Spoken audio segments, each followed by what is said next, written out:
Buenos días, muchas gracias a todos por venir y por apoyar esta primera edición de la Universidad Popular. Y bueno, en primer lugar queríamos pedir disculpas por el cambio de ubicación que ha sufrido el espacio donde estamos realizando esta primera charla. A pesar de la barrera burocrática que nos ha puesto la universidad, podemos decir que la UP sigue adelante, entonces eso es lo importante.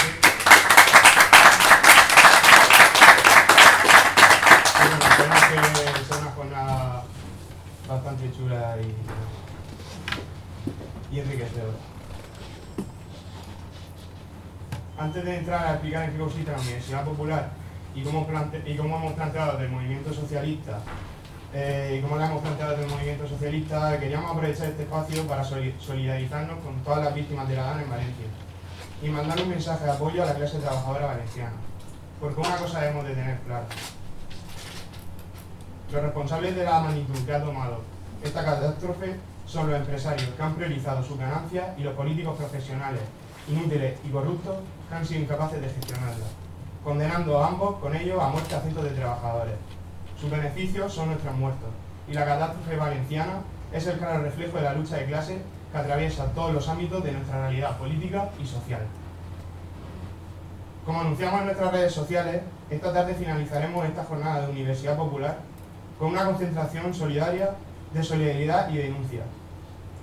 Esperemos poder veros a todas allí. Pero dicho esto, pasamos ya a tratar de explicar un poco cuál es el sentido general de esta iniciativa que hoy presentamos desde el movimiento socialista. La Universidad Popular ha sido pensada como un espacio de socialización, reflexión y discusión política. En principio podríamos pensar que toda universidad puede serlo, que todas aspiran a desarrollar y extender un conocimiento que sirva para entender el mundo en el que vivimos. La realidad, sin embargo, es que toda la industria dedicada a la producción y socialización de ideas sirve para apuntalar una visión del mundo, no para entenderlo. Así, a través de la universidad, la burguesía nos enseña a pensar desde el punto de vista de sus intereses de clase, a plantear los problemas desde el enfoque de su interés de clase. Consigue naturalizar su dominio de clase hasta el punto que ciertas cuestiones ni siquiera llegan a verse como problemas. Ese, y no otro, es por tanto el objetivo de la universidad: hacernos creer que la sociedad burguesa es la única sociedad posible.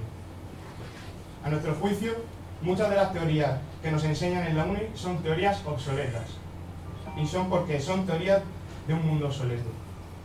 Uno en el que no paran de sucederse crisis económicas, mientras nos hagamos cada vez un poco más entre precios disparados, salario basura y condiciones laborales de mierda, en el caso de que podamos trabajar, que no siempre puede ser posible. En el que empiezan a generalizarse los conflictos bélicos en distintas partes del mundo, en el que pueden retransmitirnos en vivo y en directo un genocidio de un pueblo entero sin que nadie pueda hacer nada para frenarlo. Uno en el que vemos cómo el entorno que habitamos se degrada a pasos agigantados, en el que reaccionarios campan a sus anchas y ganan cada vez más fuerza, y todo ello en medio de una crisis histórica en la izquierda. No hay forma de ocultar ya todo esto. Este es el mundo en el que hemos crecido muchos de nosotros. Nuestra visión del mundo es fiel reflejo de su decadencia. Nuestra generación es la generación de la crisis, pero también es la generación de la falta de alternativa. No solo vivimos tiempos convulsos, sino que además estamos ausentes de las herramientas necesarias para frenarlos y enfrentarlos. Esa es precisamente la propuesta que hacemos desde el movimiento socialista: construir una herramienta que responda a nuestros intereses como clase. Buscamos construir una fuerza de oposición real a empresarios y políticos profesionales, y a este mundo decadente de barbarie y opresión. En este sentido, para que esa alternativa se convierta en una fuerza de oposición real, necesita ser capaz de aportar un punto de vista propio sobre los problemas de nuestra época. Requiere elaborar una estrategia clara que se encamina a la superación del orden existente, y por todo ello es imprescindible que esa alternativa se extienda entre y sea apoyada por amplias capas de la clase trabajadora. Esto es, la construcción de esa alternativa requiere de la elaboración y hegemonización de una teoría revolucionaria. No ha habido ni puede haber un movimiento revolucionario que no esté guiado por una conciencia clara de sus objetivos y los medios para conseguirlos. La teoría, para nosotros, una herramienta de combate que ilumina las condiciones de lucha, señala los pasos a seguir, ayuda a identificar adversarios, peligros y oportunidades. Es, en definitiva, una guía para la acción política. Este tipo de espacios son también un medio educativo en una cultura de la formación, la crítica y el debate entre la juventud. La decadencia que vivimos se expresa también en la alineación a la que nos lleva mucho tiempo sometido toda la industria cultural y del conocimiento a la juventud trabajadora. También los partidos de izquierda y su infantilización a la hora de relacionarse con nuestra clase, tratándola como si fuera estúpida. Las formas de politización de la izquierda han conducido así a la subordinación de la juventud trabajadora al programa reformista y formas de militancia en las que la formación, la crítica y el debate brillan por su ausencia. Nosotros queremos poner en valor y generar una nueva cultura de militancia, formación y lucha entre la juventud. Por ello, la Universidad Popular es una de las herramientas que proponemos para contribuir a la clarificación y elaboración de la teoría marxista y la extensión de la conciencia socialista. Esto es un medio más para definir la posición independiente de la clase trabajadora para convertir de nuevo el comunismo en una tendencia político-cultural de masas. La programación de la Universidad Popular pretendía precisamente contribuir al debate político de distintas posiciones al respecto de distintas problemáticas, pero también vincular todas ellas a la propuesta estratégica que plantearemos en la última de las charlas en cada ciudad. Y es que todo conocimiento debe estar al servicio de la superación del orden actual existente. Esperemos que la Universidad Popular sirva para ello. Os agradecemos vuestra presencia aquí y, dicho esto, damos paso a la primera charla llevada a cabo por Francisco Cortés. Muchísimas gracias.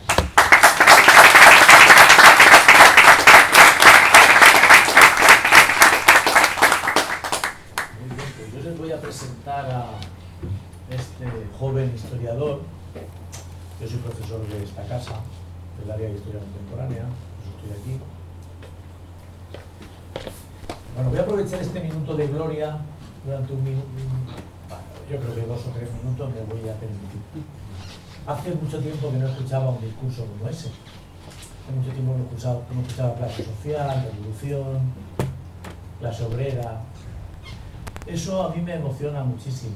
No soy muy mayor, tengo 53 años, tampoco soy joven, y nuestra edad se coloca en esa generación X que renunció a esas palabras, como la primera revolución que borra del mapa clase obrera, revolución, etcétera, etcétera, ¿no? Y la consecuencia de ese borrado es esto, es la precarización, la miseria a la que nos conducimos. El objeto de la conferencia de este investigador, Francisco Cortés, que Paco, no tiene nada que ver con lo que estamos diciendo en este momento, no tiene nada que ver directamente, sí que tiene mucho que ver de forma indirecta. Por tanto, voy a pasar a presentar a este investigador y por si acaso alguno también tiene en su cabeza la aventura de investigar, pues a lo mejor es un momento de motivación. Francisco Cortés, que está estudiando el grado de Historia, espero que termine pronto, está ya en la recta final, hace un momento estábamos hablando de esa recta final, es uno de esos historiadores del futuro, que está en el presente ya. Es uno de esos historiadores que no tiene miedo y que se enfrenta, supongo que luego eso le va a pasar factura, el no tener miedo y tratar algunos temas, poco que siguen siendo muy incómodos, pero él lo va a hacer igual y le va a importar poco porque es valiente y eso siempre es una virtud para la investigación y es además una virtud necesaria, imprescindible. Y digo que es una nueva generación de historiadores porque es capaz de hacer otra cosa que no hemos hecho hasta ahora, los historiadores que estamos todavía vigentes de alguna manera, o los que ya no están, los que empezaron a trabajar, a rotular un territorio extremadamente duro que era el de la represión. Primero entender que hubo represión para empezar, que es algo muy complejo. Todavía muchos sectores de la sociedad española no saben que hubo represión, no saben que existe represión y que sigue habiendo represión, que la represión es algo consustancial al Estado, a las clases dominantes.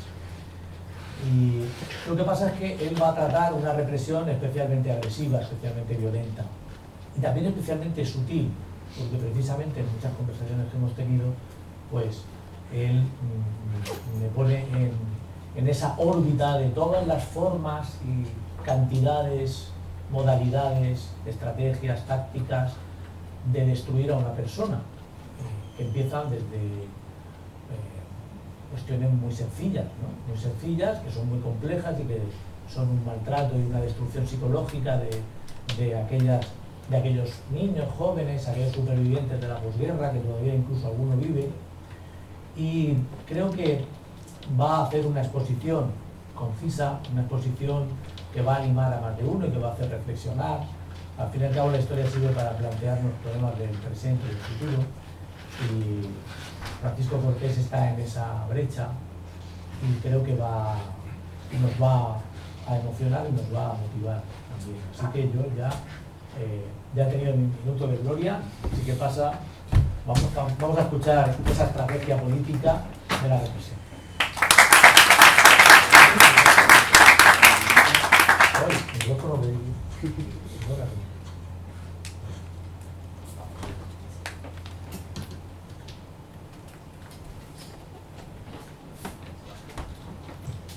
Bueno, ¿se escucha? Bien. Vale. Bueno, muchas gracias por haber venido a esta charla. Como bien ha introducido Mariano, esta charla va a ir sobre la estrategia política y la represión en las organizaciones obreras murcianas durante la posguerra. Esto es un trabajo que lleva ya 3 años de curso y que no está acabado todavía y que le quedan muchos años. Pero bueno, vamos a ir empezando. Lo primero, me gustaría ponernos en un antecedente, hablar un poquito sobre la provincia de Murcia durante la Guerra Civil. Tenemos que entender que esta provincia fue una provincia de retaguardia, una provincia que se quedó muy atrasada en lo que viene a ser el frente de guerra. Sin embargo, esto no significó que no hubiera guerra como tal. Hubo una amplia movilización del pueblo murciano para combatir al fascismo y bueno, como ejemplo me gusta destacar el caso de Yecla, que tan solo en la provincia, en la batalla del Frente de Madrid, combatieron 100 personas nacidas en ese municipio.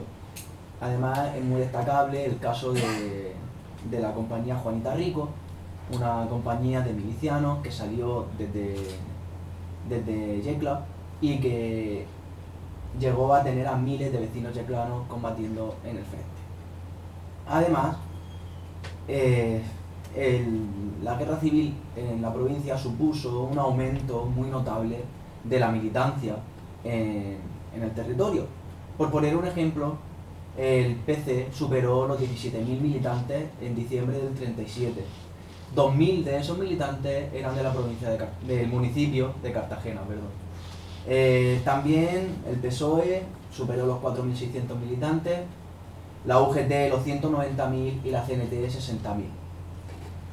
Sobre todo destaca la militancia de la CNT en las zonas mineras, en las zonas del trabajo artesanal, mientras que la UGT, PC y PSOE destacaban en las zonas de ciudad más industrializada, más de trabajo del sector terciario y demás. Como digo, pese a que no hubiera frente en Murcia, sí que hubo guerra. Fueron continuos los bombardeos de la aviación fascista, de la aviación nazi en Murcia, como pueden ser los casos de los bombardeos en Águilas, los bombardeos en Cartagena o los bombardeos en la propia ciudad de Murcia.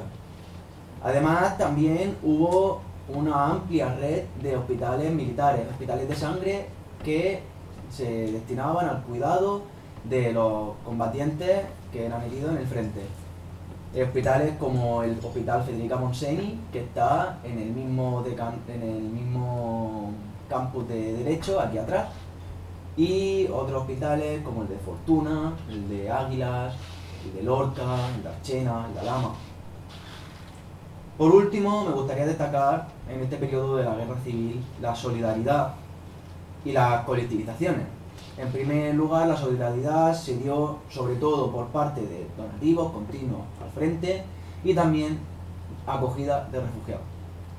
Según tenemos constancia, en 1937 se atendía a unos 10.000 refugiados de toda España en la provincia de Murcia, número que aumentó a lo largo de todo 1938, como pudo ser, por ejemplo, con la conquista de Teruel, que vinieron para Murcia 2.000 refugiados. También, por último, las colectivizaciones. Una vez se dio el golpe de Estado, hubo una radicalización de la población murciana y se tomaron muchas tierras que en gran parte hay que decir que estas colectivizaciones fueron reprimidas por las instituciones municipales, las instituciones provinciales, y no llegaron a muchas cosas y quedaron bajo control de lo institucional. Como podemos ver, esta es una imagen de combatientes de la compañía Juanita Rico, combatieron a lo largo de toda España. Y aquí tenemos distintas imágenes de hospitales militares. Podemos ver arriba a la izquierda el Hospital Federica Montseny, aquí en el claustro de Derecho. A la derecha tenemos el Hospital Casa Roja, que se ubica en la calle Trapería del centro de Murcia. Abajo a la izquierda el Hospital de las Torres de Cotilla y a la derecha el Hospital Pasionaria, en lo que hoy es el Colegio o Instituto Licenciado Cascales. Para hablar de las razones de la represión, yo tengo 4 puntos que considero primordiales. El primero, el quitacomunismo.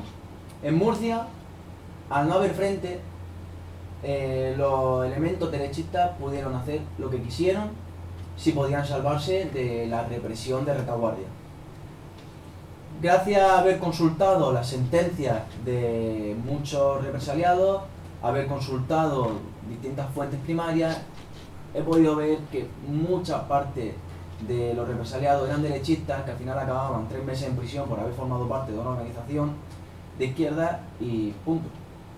Esto significó que al no haber actuado contra el quintacomunismo, en cuanto el 28 de marzo entraron las fuerzas sublevadas en Murcia, fueran por los pueblos con listas cogiendo a la gente de sus casas.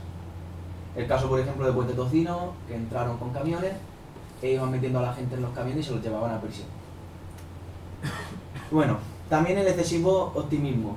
He ido consultando diversos periódicos de los órganos de las organizaciones y demás, y siempre, aunque estuvieran avanzando las fuerzas sublevadas, nunca había un ápice de derrotismo y nunca se dieron instrucciones a la militancia de cómo actuar en el caso de que se finalizara la guerra y perdiera el bando republicano. En la misma documentación de las organizaciones que he ido consultando, documentación interna, se seguía hablando a finales de la contienda de una supuesta victoria. Esto llevó a que cuando entraran las fuerzas sublevadas pillara a la militancia totalmente vendida, sobre todo a la militancia de base. Los dirigentes sí pudieron salir en mayor parte, pero la militancia de base se quedó en Murcia y sufrió las consecuencias del optimismo y las consecuencias de la represión. También el matonismo de los propios elementos de izquierda, propios militantes de izquierda, que bueno, iban ajusticiando a gente que ni siquiera lo tenían que ajusticiar porque no eran facciosos, no eran elementos derechistas que hubieran pertenecido o hubieran colaborado con el golpe de Estado, y bueno, eso luego se cobraba en venganzas, igual que el jactarse de las acciones de guerra. Muchas sentencias se refieren a combatientes que volvían del frente en periodos de descanso e iban por los pueblos diciendo: yo he matado a no sé cuántas personas, yo he hecho no sé cuántas. Eso al final se convertía en un foco y los vecinos del pueblo tenían fichada a todas esas personas. Entrando en la geografía de la represión, he hecho este mapa de forma un poquito artesanal, distinguiendo entre las prisiones regulares, campos de concentración, prisión habilitada y depósitos municipales que tengo localizados y que fueron habilitados para almacenar represaliados de la dictadura. Como prisiones regulares me gustaría destacar sobre todo la prisión provincial de Murcia, la prisión central de Totana o la prisión de partido de Cartagena. También hubo distintas prisiones de partido como la de Cieza, Caravaca, Mula, Totana. Y bueno, campos de concentración. Tenemos contabilizado alrededor de 20-22 campos de concentración en toda la provincia. Por ello, siempre me gusta decir que Murcia se convirtió en una provincia, en una cárcel en sí misma, en una provincia carcelaria, ya que, bueno, tener 22 campos de concentración operativos entre abril y diciembre del 39 da a entender que había una represión brutal y que no existía una calma en torno al ambiente carcelario, digamos. También tenemos prisiones habilitadas, a destacar la prisión habilitada Casa Aguado de Cieza, o distintas prisiones en Mula, en Murcia y demás municipios, como por ejemplo también el convento de las Clarisas en Lorca. Y los depósitos municipales que eran las prisiones de los pueblos en las que se metía a aquellos que estaban pendientes de juicio. Esto, en definitiva, nos da alrededor, y todavía quedan por localizar muchos centros penitenciarios, pero nos da alrededor de unos 50 centros penitenciarios en la provincia, más centros penitenciarios que municipios, y en una provincia que en 1939-40 tenía unos 700.000 habitantes. Si miramos las cifras, bueno, aquí tenéis un ejemplo de un campo de concentración, el campo de concentración de las Isabelas. Este era un convento que ya no existe y que llegó a albergar a más de 2.000 presos en el momento más duro de la represión. Si entramos en cifras de la represión, vemos la barbaridad que se hizo aquí en Murcia. Si entramos en el tema de los consejos de guerra, se hicieron, se declararon 32.000 consejos de guerra, como repito, en una provincia que tenía 700.000 habitantes. De estos 32.000 consejos de guerra, alrededor de 1.000 fueron a mujeres. Y bueno, no siempre significaba que ese sometido a consejo de guerra entrara en prisión, pero comúnmente, si te sometían a consejo de guerra, eras preso también. Si entramos en cifras de presos, bueno, vemos que hay 16.000 presos en campos de concentración en toda la provincia, como digo, entre abril y diciembre, noviembre y diciembre del 39. Destacamos los 5.000, 6.000 presos que pudo haber en la red concentracionaria de Lorca, o también los 500 que pudo haber en Cieza. Por último, en cuanto a cuestión de presos, tenemos los presos en las prisiones, que según cifras que han ido lanzando investigadores llega a los 20.000.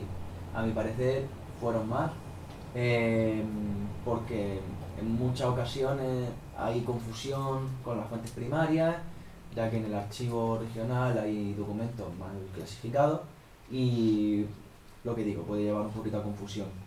En la cuestión esta de los presos en prisiones, me gustaría dar unos datos para que se entienda un poquito la magnitud de lo que fue esta represión.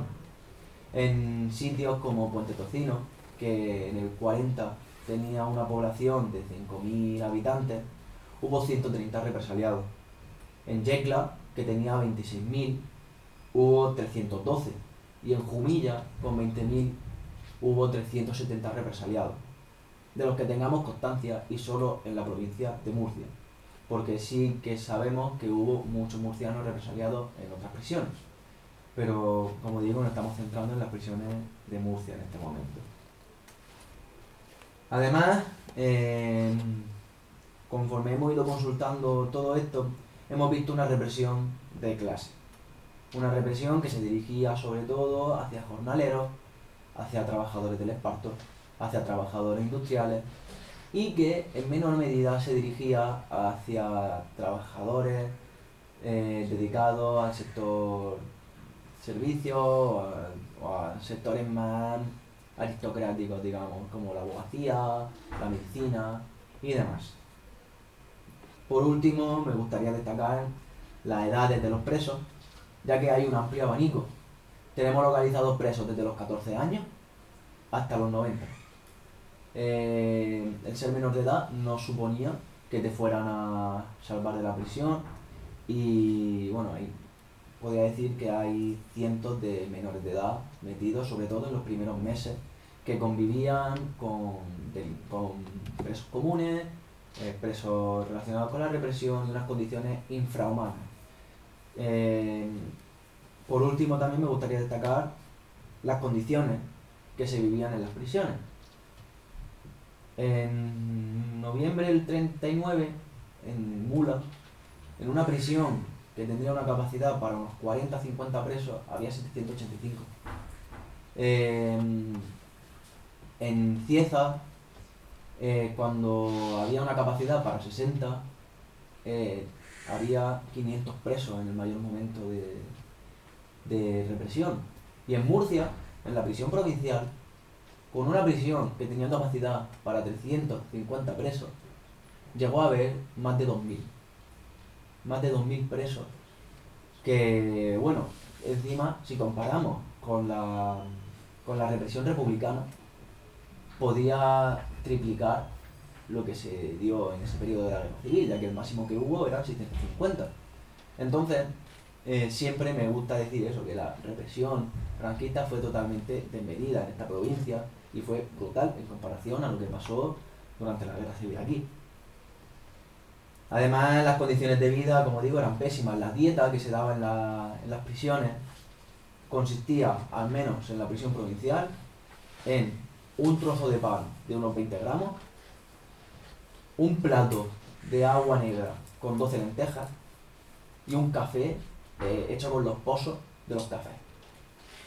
Con esto sobrevivían los presos cada día, una dieta que no llegaba a las 400 calorías y que hemos podido recoger gracias a fuentes primarias como testimonios orales y escritos de los presos que pasaron por estos sitios. Por último, en cuanto a las cifras de la represión, bueno, destacamos que al menos hubo 1.802 fallecidos por la maquinaria represiva del Estado franquista. Unos fallecidos que iban desde las muertes por hambre, los suicidios, las palizas en centros policiales, muertes en la prisión por enfermedad y demás. Por ejemplo, uno de los casos que últimamente me ha chocado ha sido en el campo de concentración de la Isabela, un preso que se asomó a la ventana y un centinela le pegó un tiro en la cabeza. Llegó vivo al hospital y ahí murió.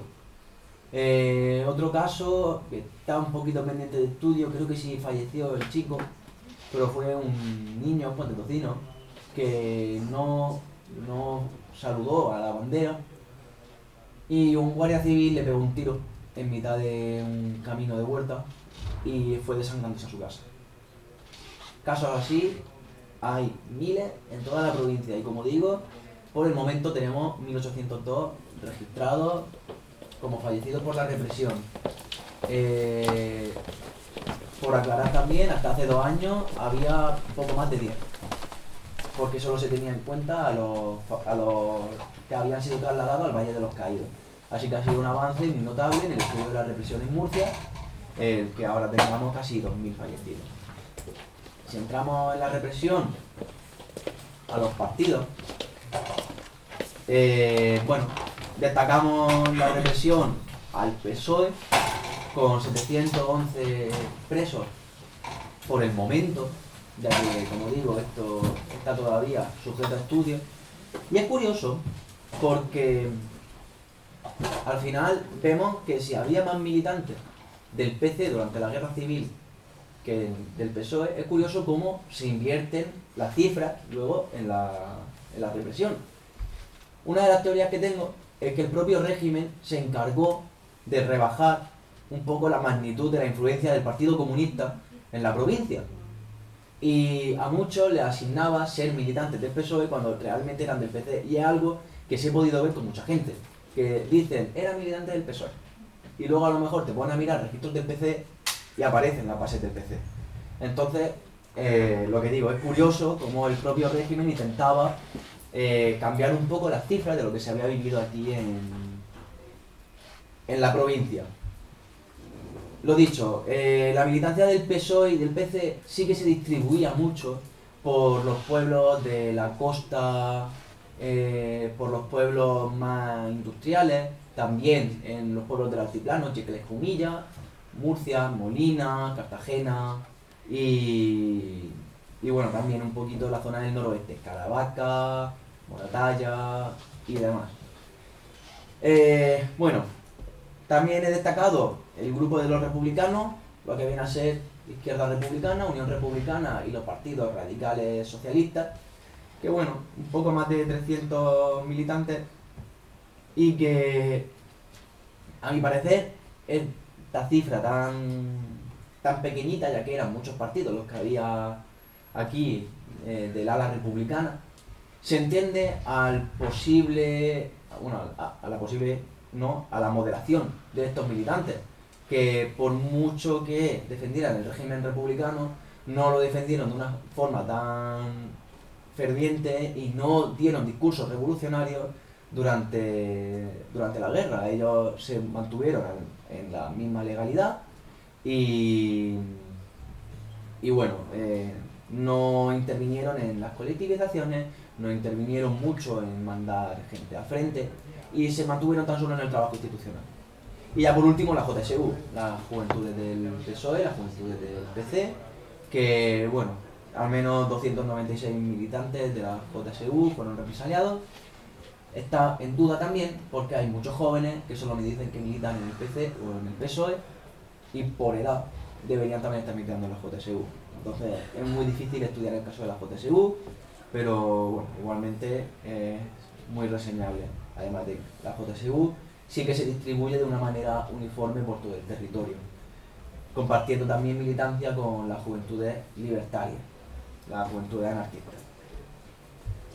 Si entramos en la represión a los sindicatos, esto sí es algo más sustancial. Bueno, la UGT llegó a tener casi 1.700, seguramente muchos más, y la CNT 803. Esto podemos hablar de un 60-40, 70-30 más o menos en torno a porcentajes. Y digamos que me gustaría destacar sobre todo de la militancia anarquista, militancia relacionada con el sector minero. La Unión, Mazarrón, Cartagena, los Alcázares también un poquito, y también la zona de Valle del Ricote, la Vega Alta, Vega Baja y esa zona relacionada también con el trabajo del esparto. Bueno, además también la CNT fue la que más trabajo hizo en torno a las colectivizaciones y la que más se mantuvo al margen de la institución y buscó más la lucha armada, la lucha revolucionaria y demás. La UGT se convirtió en el sindicato institucional por excelencia, el sindicato más normativo, digamos, en la provincia, extendiendo su rama desde los trabajos públicos hasta los trabajos de la tierra, y por eso hay un amplio abanico de militantes y bueno, que también obviamente muchas de esas militancias se nutren de los partidos como son el PSOE y el PC. Bueno, ahora vamos con el punto fuerte, que es la organización o los pequeños conatos de organización que se pudo dar en los primeros años de dictadura. Me gusta destacar 3 casos y ya luego casos aislados. El primer caso es el de las parteras de Cieza. En noviembre del 39, estas mujeres declararon una huelga en Cieza, siendo una de las primeras de la dictadura y la primera que se dio en la provincia de Murcia. Esta huelga se hizo por la mejora de los salarios y para que se eliminara el trabajo de Estado. Además de que en Cieza había un contexto represivo brutal en esos tiempos. Como digo, 500 presos en la provincia, en la prisión del partido, y 31 condenados a muerte solo en el municipio de Cieza. Bueno, como digo, Esta huelga paralizó el sector espartero durante unos días y se saldó con 12 detenidas que estuvieron 1 año y medio en prisión y no hay constancia de que hubiera hombres represaliados, al menos directamente. A destacar, estas 12 mujeres eran militantes con anterioridad, militaban en la CNT y en la UGT. Así que podemos entender que pese a que entraran las fuerzas sublevadas, pese a que destruyeran todo el tejido organizativo, sí que existía un pequeño movimiento organizado, sobre todo en estos pueblitos más pequeños, y que tardó meses o años incluso en desestructurarse por completo. El siguiente caso a destacar es el del Socorro Rojo de Cejín. Debemos tener en cuenta que en los primeros años de dictadura había mucha hambre, había unas condiciones penosas aquí en la provincia y bueno, en el 41 cientos de niños eran todavía atendidos por el auxilio social porque no tenían comida.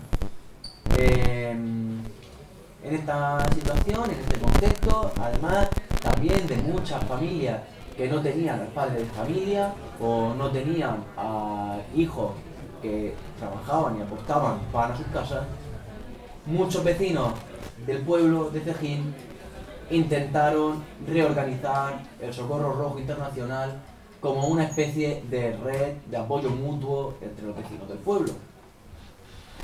Parece ser que realizaron varias reuniones y que en alguna de ellas fueron localizados y la policía detuvo a al menos 21 militantes de esta organización, a 21 vecinos que se estaban intentando organizar.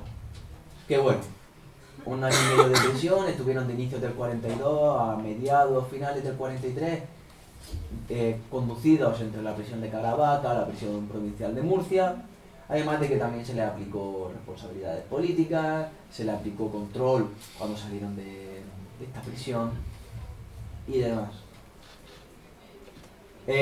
También destaco el caso del Partido Comunista en Cartagena. En este punto, aunque no me guste mucho hacer personalismo y hablar de personas exactas, sí que quiero hablar de Alfonso Martínez Peña. Alfonso Martínez Peña fue secretario general de la JSU, del núcleo de Cartagena, y cuando acabó la guerra intentó salir por el puerto y no pudo. Cuando quedó en Cartagena, se quedó encargado de reconstruir el Partido Comunista en la población. Y los primeros trabajos que hizo el Partido Comunista en el municipio fue infiltrarse en la Falange y coger las fichas de los represaliados e intentar destruirlas para intentar salvar a algunos camaradas. Esto fue descubierto, se desmontaron todos los planes y hubo que esperar hasta 1944 que se constituyó el primer comité provincial en la clandestinidad del partido.